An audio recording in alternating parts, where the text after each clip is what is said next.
Hello, everybody. My name is Brandon. I'm an account manager with ApplicantStack. And as is customary, we're going to go ahead and wait a few minutes before we start our Ask Me Anything today. We're grateful that you've joined us, and we're just going to wait for a few more people to join, and then we'll go ahead and get started with our topic. Thank you.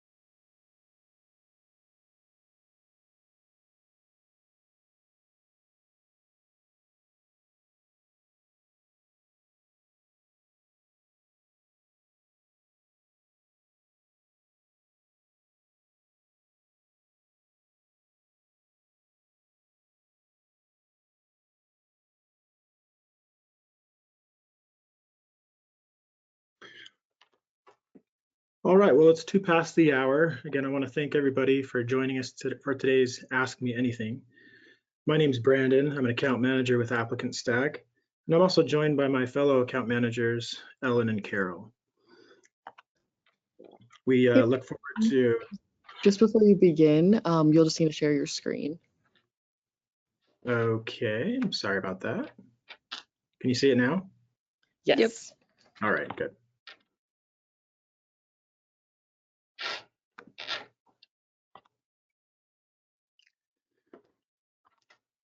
So today's topic is about streamlining your workflow for seasonal hiring. We felt that this was an appropriate topic as the weather warms up and as we approach that seasonal summer hiring phase. Now, as far as streamlining your workflow, that's a big topic. We could take an hour webinar to cover this. So today it's more of a tease. It's an introduction to some of the concepts and some of the features that ApplicantStack has that can help you with streamlining your workflow and optimizing your processes for seasonal hires. So we're going to talk about some assumptions that I'm going to make for the purposes of this call, assumptions that are not going to be universal, but just to narrow the focus of the conversation, I'm going to make a few assumptions. And then we'll jump into how to optimize our workflow with those assumptions in mind. And then lastly, we'll talk about how to use questionnaires to simplify the application and the interview process. All right, so some of the assumptions I made for this presentation are, one, that you're going to need a high volume of candidates in a very short period of time. So as that seasonal time approaches for you, we understand that there's a sweet spot there. You don't want to hire too early because then they'll flee before they actually start work. You have to ramp up the hiring quickly, make quick hiring decisions, and get them moving along. And so with that in mind, we need to make the time from application to hiring decision, that needs to be quick. And with those assumptions, I'm assuming that this is more of a targeted type of seasonal hiring. We're thinking these are types of positions that require minimal screening. The positions may require less skill and experience than more permanent employees. And you might have a high percentage of returning employees. So particularly those last three are just purposes of the presentation to narrow the focus. I understand that those may not be universal requirements for all of our listeners. All right, so the main goal, the main theme here is going to bring in a high volume of candidates, to quickly identify those qualified candidates, and then to shorten the time to hire. So first of all, we want to cast a wide net, and this is one of the areas where applicant tracking systems like ApplicantStack can really come in handy. So through ApplicantStack and our built-in integrations, we can cast a wide net and requisition our jobs and launch them to multiple job sites at one time. And as applicants apply from those job sites and are sourced from those job sites, then they flow automatically back into ApplicantStack and enter our workflows so that we can automatically screen them and process them and move them through that. I do want to point out Job Target is one of the integrations we have. Obviously, Indeed is the big one, but Job Target is one that actually specializes in some of those more specialty type of job boards. Those could include job boards like university or college job boards or Department of Labor type job boards. That's where you can get some of those specific niche type of job boards posted to.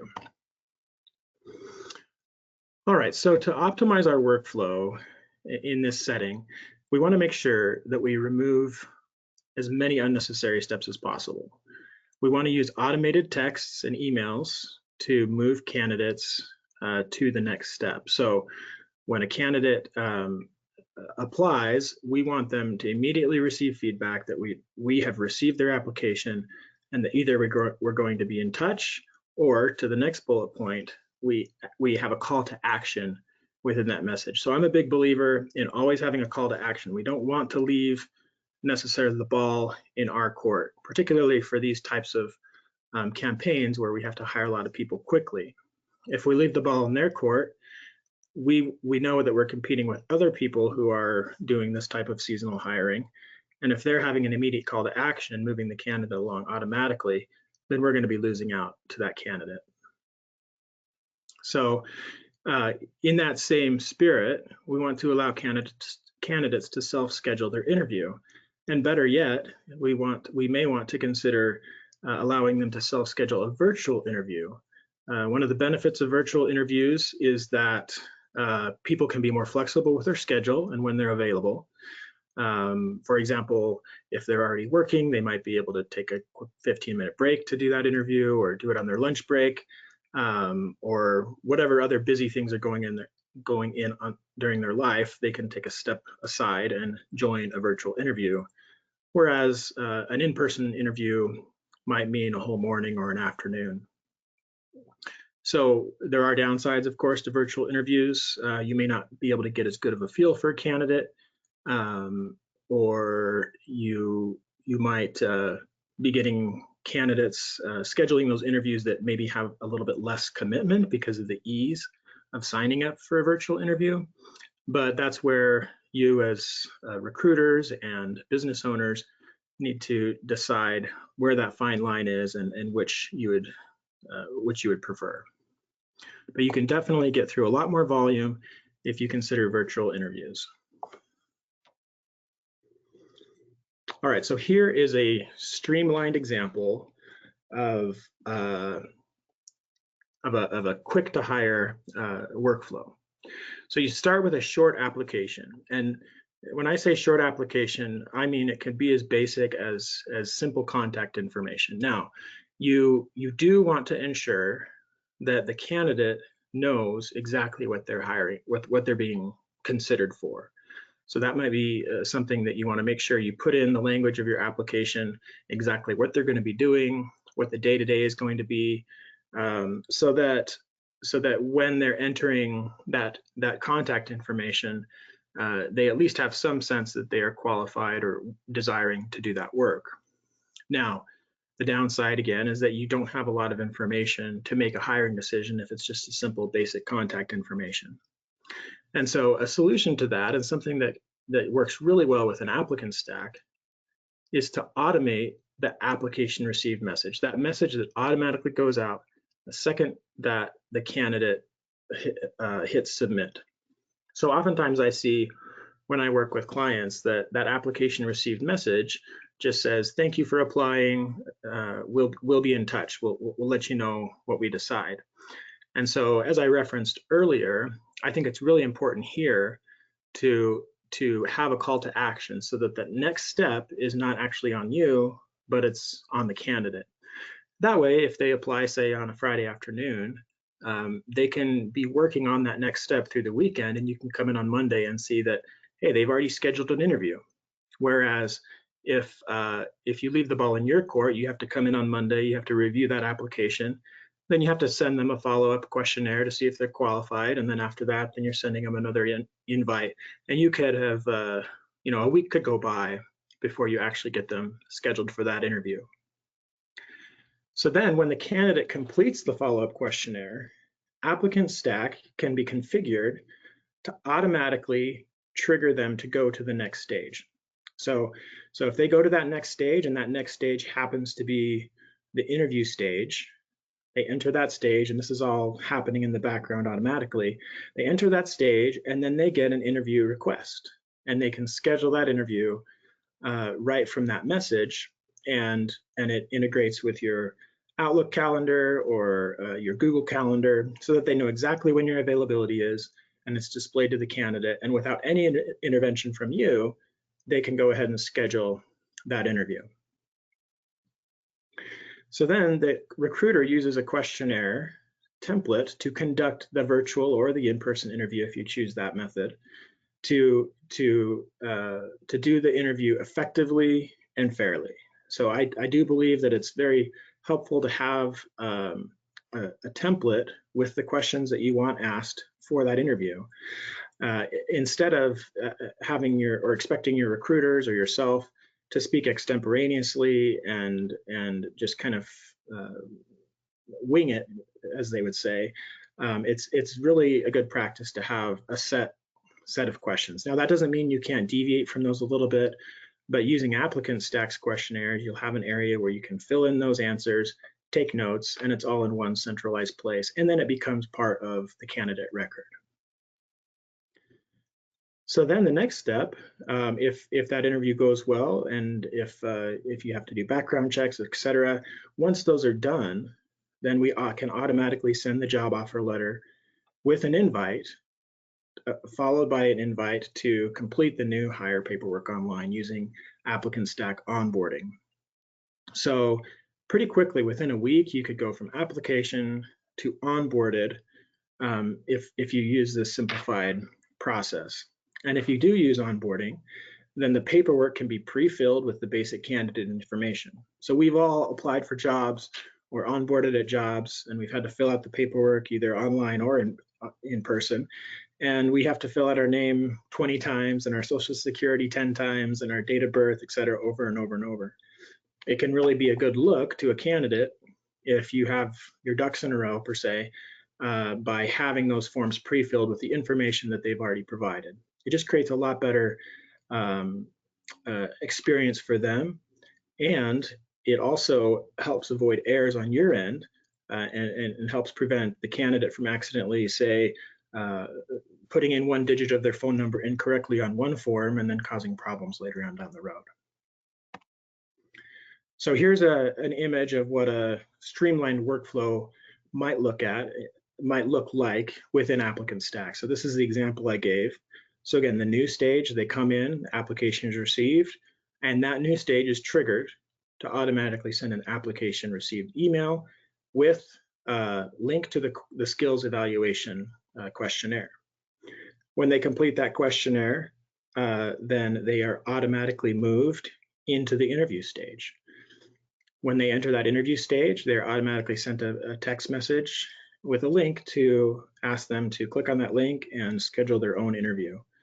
And that, again, that process can integrate with your own calendar so that they're only selecting times that are available to you. Next, once you make a hiring decision, then we move on to the job offer and then the hired stage. And when they move to the hired stage, then they can move on to the onboarding module. And then we have some additional stages that are helpful within ApplicantStack. That's do not pursue, meaning we've decided they're not a good fit for this job, or with the withdrawn stage, indicating that it was their choice not to be pursued. So again, I know we covered a lot here. I'm sure you have a lot of questions, and that's why this isn't Ask Me Anything. But the key is here, if this is something that you want to tackle, if you want to shorten your process and make it more streamlined and automated, then reach out to either me or Ellen or Carol, whoever your account manager is, and we'd love to get on a call with you and help consult with you to fine-tune and streamline your process. The goal here for us is to help you succeed at your business, to help you grow your business, and we know that recruiting can often be a bottleneck to that growth, and so we're here to help. Now, As we look forward to the rest of this month and even into May, we do have some additional upcoming events as always. We'll continue our Ask Me Anything series. On the 30th, we have some updates about Indeed. And then on May 7th, we have a topic of setting up events and candidate scheduling. And then on April 16th, we have our webinar about Recruit, and we're going to focus a little bit on creating custom reports during that webinar. So again, thank you for your time today. We'll now open up the time for questions, and Carol and Ellen will be helping answer those. So if you have questions, please put those in the questions section of the GoToWebinar section, and we'll go ahead and answer those in sequence. All right, Brandon, great job. This is Ellen. I'm going to jump in and assist with questions this afternoon. And we do have a question. It is, when the applicant is setting up an interview, can it only be virtual or can they set an in-person interview? Okay, great. Yeah, so I'm glad that you're considering allowing candidates to set up their own interviews. And yes, it can be virtual or it can be in person. So there's various integrations that are available. ApplicantStack has its own built-in integration with Google Calendar and with the Outlook Calendar. And those allow you to set up more of an in-person interviews. In your templates, you would be putting in the address and the time of that interview so that they would come in person. There are some other integrations that we can talk about. Again, if this is something you want to pursue, get in touch with your account manager. But Calendly is a very common booking site that we can work with and use that software to put into your message so they can use that service. Or Microsoft Bookings is another one. And so in those situations, they often integrate with Teams or Zoom or whatever other third-party video conferencing software there is. And so the integration can be used either way. So quick answer, yes, it can be done either way, in person or virtual. Excellent. And Brandon, a follow-up question, is there an extra cost to use these features? There's not an extra cost to use the candidate self-scheduling part of ApplicantStack. Depending on what third-party service you use, there might be an additional cost. I know that Calendly has a basic package that's free. They have additional buy-up packages but the costs are minimal, if that, maybe $10, $15 a month. If you already have a Microsoft Office license, it's very possible that you already have access to Microsoft Bookings. In that case, it would be free. Otherwise, you'd want to talk to a Microsoft salesperson to see about getting that. Excellent, thank you. And then next question, Brandon, how do you automate the workflow to move from one stage when the next to the next, I think that should read, after receiving a questionnaire back? Yeah, well, that's actually something I can demo here. Yep. So I will go ahead and enter my library here. So within the library, we have different types of library templates, and we're going to want to look at the questionnaires. So let's look at this example. We got application follow-up. I'll click on the title here, and here's some basic questions. Are you authorized to work in the United States? Are you 18? Is your vehicle insured, etc. Okay. Now, up here at the top, we have scoring rules. We can add some scoring rules. That's not the question at hand, but we have actions, and this is the question at hand. So we got edit actions. And then the second section is called stage actions. So you may send the application to a specific stage once the questionnaire has been submitted. Now, you cannot, there's not like a logic behind this, meaning, if they answer no to question Z, they go to this stage, but if they answer yes to question Z, they go to that stage. It's just if they complete it. And so once it's completed, we can say we want this candidate moved to, say, the interview stage. And then we save that, and they are automatically pushed into the interview stage. And then once that happens, then it's going to follow all the rules that we've configured within the interview stage. Additionally, I'll just add, we can also add an additional email there just to know that the candidate has been moved on to that next stage so that they are aware of what's happening and they know what to expect. So those are some of the options available here. All right, thank you, Brandon. The next question is, what is the purpose for the fields department and job category? So these would be job fields. I think it's just part of the default setup, Brandon, but if you could take it away, that would be great. Yeah, sure. So yeah, I'll go into settings here.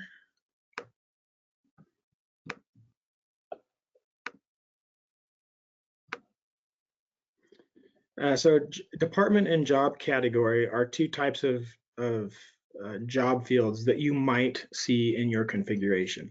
These are customizable. So if you don't want to use them, you don't have to.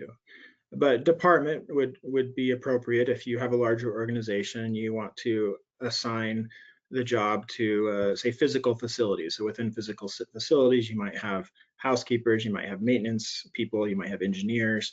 And then in the other department of food service, you might have cooks and sous chefs and servers, etc. And so this is just a way to distinguish which department they're going to be in if you have a larger organization and want to keep track of those. The other option here is job category. So again, this is just however you want to use that. Some organizations may have more of like an administrative type staff, and they want to categorize that as administrative, and then they have their frontline employees doing the manual labor, let's say, and so we want to categorize that. So those are just distinctions that you might want to assign to your job. You can use them, you can not use them, you can change the titles, you can add different distinctions. Sometimes with larger accounts, we'll see job categories like region or other types of distinctions based on however they want to keep their jobs organized. Excellent. And just to add a little tidbit to that, Brandon, if you make a job field public, it'll show on your job board. So job fields can be internal to ApplicantStack users, or they can be internal and external. And again, information will be shared about the job on your job board. Okay, great. You got a thank you from Maria, Brandon. And next question. When we launch sponsored ads through ApplicantStack, should we be updating the unique job ID each time? What frequency should we use a new job ID and updating our sponsored ads? Yeah, okay, great. So when you're sponsoring ads on Indeed specifically, I have not heard of any benefit to changing your job ID or refreshing your job. Those are techniques that are often utilized when you're using the organic listings, meaning they're not sponsored and the jobs age on that job feed as they get older. So by updating it, you can use the algorithm to your advantage by refreshing it, giving it a new date, and then it kind of pops up to the top of the list. But when you're sponsoring ads or sponsoring your job through Indeed, I'm not aware of any benefit to doing those things. The sponsoring takes care of it. You're paying for the results. You're not paying for necessarily the visibility. You're paying for results the way Indeed bills for that kind of thing. And so if they don't click and begin the application, then you're not going to get charged for that applicant. And if you're not getting charged, if you're not getting the applicants you need, then Indeed's going to continuously post you higher and higher until you start getting the number of applications began that you've paid for. And very coincidentally, Brandon, I had the conversation with Dan Hicks from our technical support team just yesterday, and there is no need to refresh, repost sponsored jobs, as you just mentioned, because the sponsorship overrides any or brings those jobs up to the top of the queue based on your monthly budget and Indeed's algorithm. Well, I hope we got a size of relief from that question, because some of you might have been doing work you didn't have to do, so maybe you don't need to now. But Brandon, will you please bring up the Help Center article on refresh, repost, so the folks in the webinar know how to refresh and repost jobs that they've launched organically to Indeed, or I guess I should say launched to Indeed's organic free feed, please. And if you just put refresh in the search bar, this article that I'm talking about will come up, because you do not want to refresh your jobs more frequently than every 90 days, because Indeed won't like that. So this is an article on how to do that, how to refresh, repost for those jobs launched to Indeed into Indeed's organic free feed. I'm glad you pointed that out, Ellen. And sometimes your experience might be different from what Indeed's rules say. You might think, well, we've never been penalized for reposting every week. Well, that does happen. Sometimes Indeed's not perfectly consistent in enforcing it, just like the police aren't always consistent in enforcing the speed limit on the freeway. But you don't want to be caught speeding. You don't want to be caught abusing their algorithm, because if you do, then your account could be penalized for weeks at a time. And so it is best just to follow the rules and follow those best practices so that you don't have to worry about that.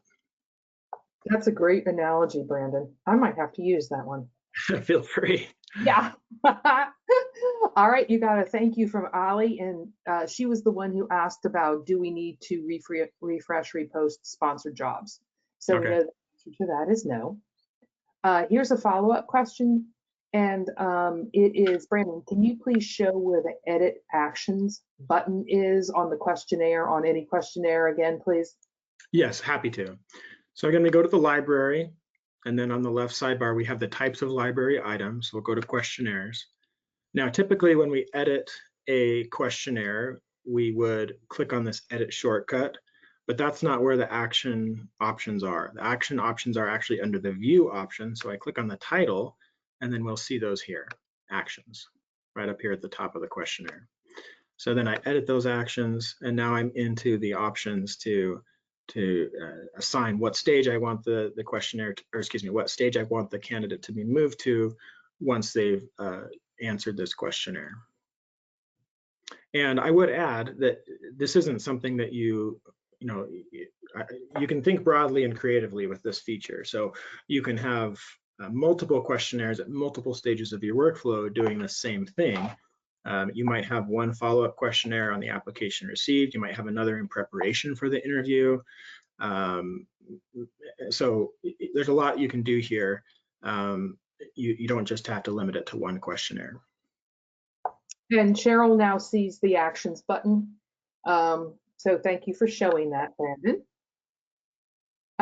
Next question is, Brandon, can you please show in the event template how a candidate can choose their own time for an event, for an interview or a phone interview, please?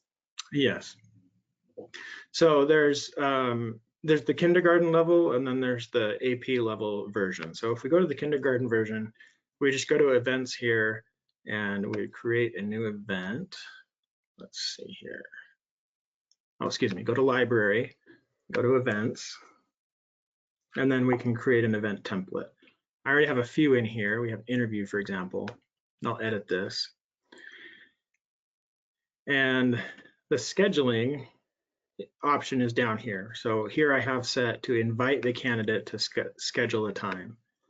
We set the time of that event, and then we connect a message to that event. Now, additionally, as I mentioned in the demonstration, I do think it's important for interviews in particular to have some kind of interview form or interview evaluation or set of questions so that those interviews are consistent and fair.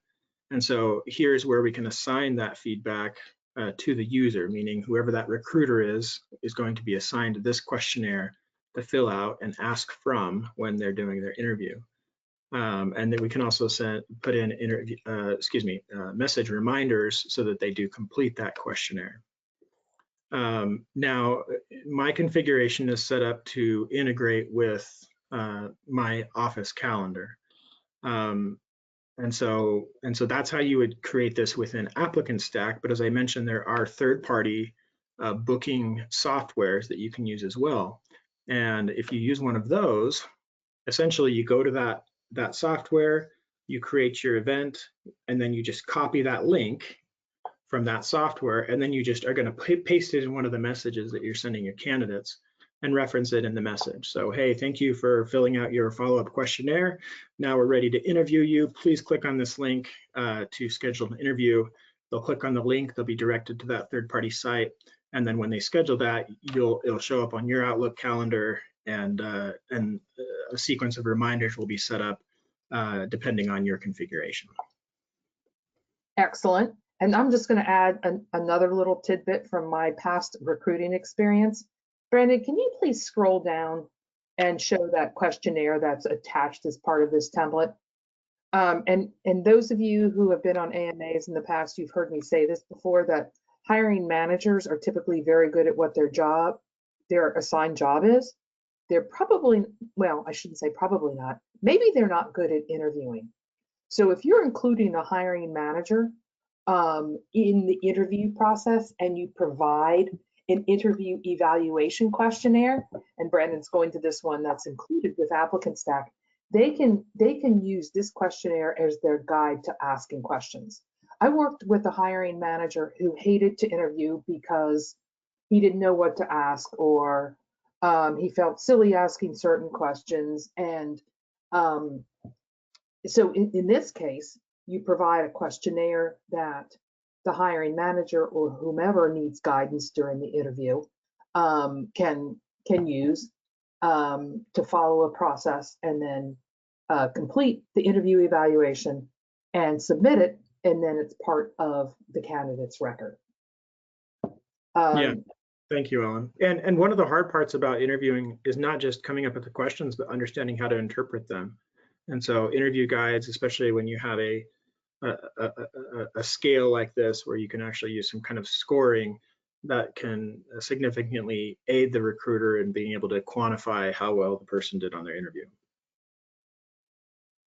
And again, questionnaires can be created by any ApplicantStack recruiter or administrator.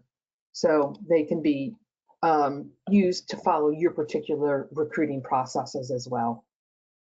I just wish I had this when I was dealing with this one hiring manager a few years ago. It would have made my life and his life a lot easier. All right, let's see. One more question, please, Brandon, is can you please just go to the library? We've talked a lot about automation, and can you show how to create a message template? Yes, absolutely. So again, we would navigate to the library tab, and then we have the library types of items here. So we'll go to messages, and then I would go to create a template. We give it a name. We assign whether this is from the user or the system. I prefer to use user most often, because then we can include a text message, a sister text message to that email. And I'm just a big fan of texting. Nowadays, people respond so much better to text messages, and there's fewer barriers to responses. So we give it a name. We can attach a file to it if we want. That would, of course, only go out with the email. And then we can also set a timing for when that message is to go out. We can set a delay, whether we want it to be sent immediately upon being triggered, or we set a clock for it to be triggered in an hour or 15 minutes or a day. So this can be helpful so that the candidate has receives this idea that this is really personalized, that someone's reviewed their application, or that there's been some thought put into it. Whereas if you hang up the phone after a phone screen and they immediately get a response, then they might dismiss it as something that was just automated. So putting in a delay can be helpful. Delays can also be helpful if you're creating a nurturing campaign. So if you want to send out an email on day one, and to our example earlier, where that message has a call to action to complete a questionnaire, we want to make sure that gets done, and we want to give the candidate every opportunity to complete that. So we're going to send out the invite to do that the first day, and then a follow-up the next day, and the third day, etc. As many as you feel is appropriate until you give up on that candidate. But that can help nurture them and increase your rates of them completing that questionnaire. So here's where you would type that questionnaire. There's some HTML formatting options. You can type it out in maybe a Word document and paste it here. There's a special option for pasting as plain text, and then also a special option for pasting from Word. You can add bullet points and numbers, but you can also use HTML formatting and use so that it looks prettier and has some design features to it. I'm going to cancel out of this and show you an example. Let's see.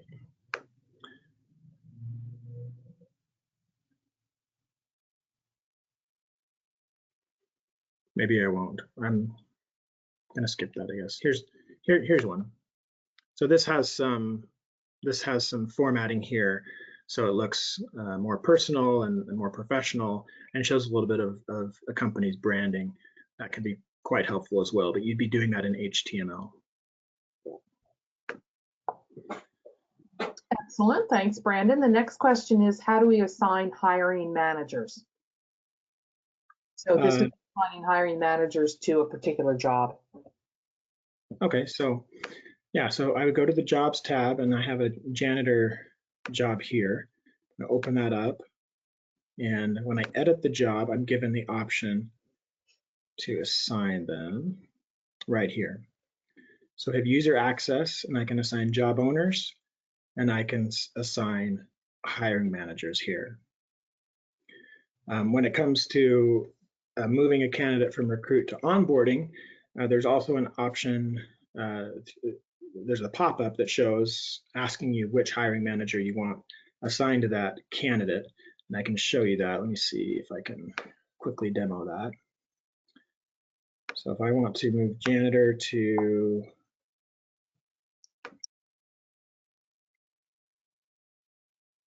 this is a job, I want a candidate.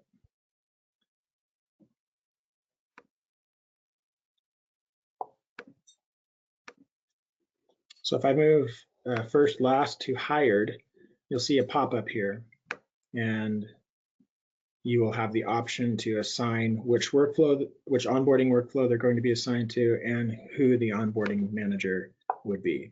So onboarding manager, hiring manager, sometimes they're considered the same thing depending on the organization, sometimes they're considered different, but those are the two places that those will be assigned.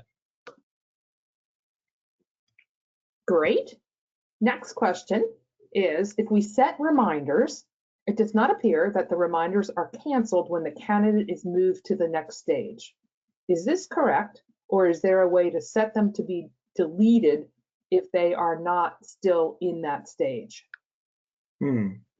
So when you say reminders, I think you're talking about a nurturing campaign. Yes. And yes, the designed function is if you have a nurturing campaign wherein they would, let's use the example we've been using during this call of inviting them to fill out a follow-up questionnaire post application received. So they get that email, it says, hey, thanks for applying, now fill out these additional questions.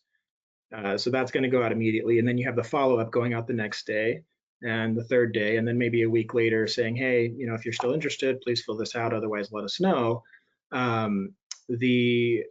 The system is designed to not send any follow-up messages. That sequence of messages should stop when they're moved from the stage in which those nurturing emails are configured.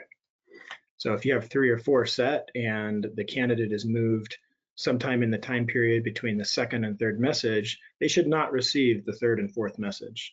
Now, if that's happening, that would definitely be a support issue, and we'd love to help troubleshoot that, and perhaps you've discovered a flaw or something.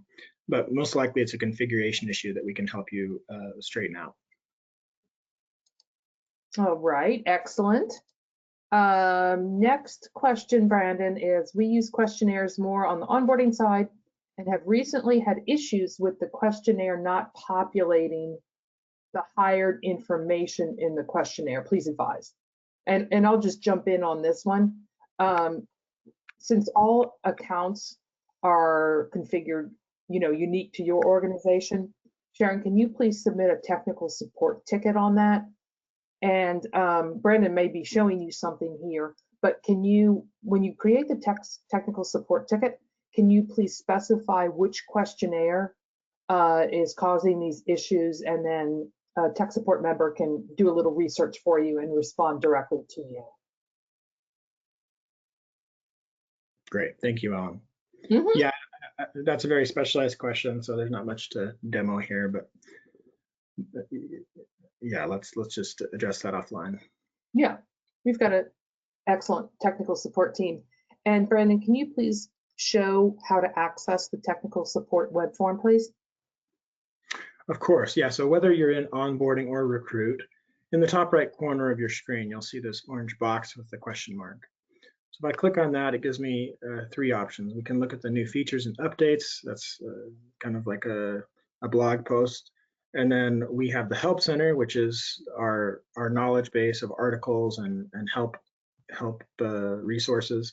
And then we have Ask a Question. So if I go to the Help Center, we looked at this a minute ago when we searched for refresh and repost, and this is where I would come for that. This is also a good place for new users to start. We have our Getting Started resources here, Getting Started recruit video and onboarding video. And then to take a deeper dive into each of those, we have Getting Started guides for both a general user, hiring managers, and administrators for both recruit and onboarding. Now, if I go back to this question mark and I choose Ask a Question, that's going to take me to the ticket form. And so for fastest resolution, it's really helpful to put in as much information as you can. If you're seeing an error, try to grab a screenshot. If you're talking about a specific candidate or job or user, mention them by name so that we can look that up and easily reference that and dig into it so that we can get a quick resolution to your question. Excellent. All right. So that is, or that so far are all of the questions, Brandon, that have been submitted. And yeah, so last chance, folks, if you've got a question, please submit it.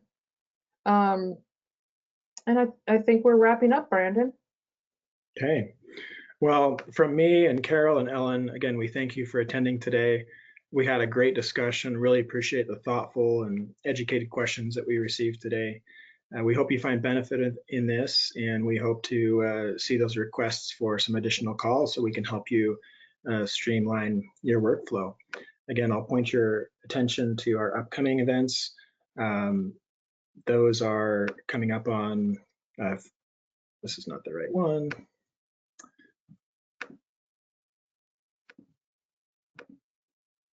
Got a couple open here. All right. So our upcoming events are April 30th and May 7th and April 16th. You can use your phone to register for those so you get the reminders and don't miss them. And we look forward to seeing you on those as well. Thank you so much. All right. Bye-bye.